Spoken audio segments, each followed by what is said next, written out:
സ്ത്രീകളുടെ ശബരിമല എന്നറിയപ്പെടുന്ന ആറ്റുകാൽ ദേവി ക്ഷേത്രത്തിലെ പൊങ്കാല മഹോത്സവത്തിന് കാപ്പുകെട്ടോടുകൂടി തുടക്കമായി.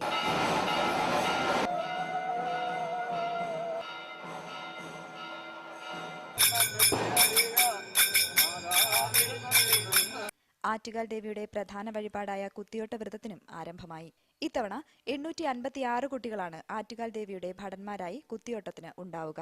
12 വയസ്സിന് താഴെ പ്രായമുള്ള ആൺകുട്ടികളാണ് കുത്തിയോട്ടത്തിൽ പങ്കെടുക്കുക. യുദ്ധത്തിൽ മഹിഷാസുരനെ വധിച്ച ദേവിയുടെ മുറിവേറ്റ ഭടന്മാരാണ് കുത്തിയോട്ടക്കാരെന്നാണ് ഐതിഹ്യം.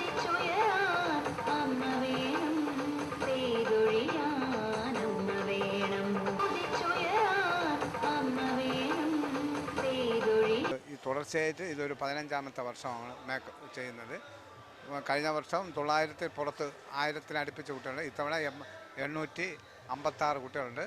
5 മണിക്ക് കുട്ടികളെ കിട്ടിക്കഴിഞ്ഞാൽ ഞങ്ങൾ 7 മണിയാകുമ്പോൾ ഉടുത്തൊരുക്കി അതിന് വേണ്ടുന്ന കിരീടം എല്ലാം വെച്ച് അവരുടെ സീനിയാരിറ്റി അനുസരിച്ച് പുറത്തേക്ക് വിടുന്നത്. അതാണ് എൻ്റെ ജോലി. 7 ദിവസങ്ങളിലായി 1008 നമസ്കാരങ്ങൾ പൂർത്തിയാക്കിയാണ് കുട്ടികൾ കുത്തിയോട്ടത്തിന് പോവുക.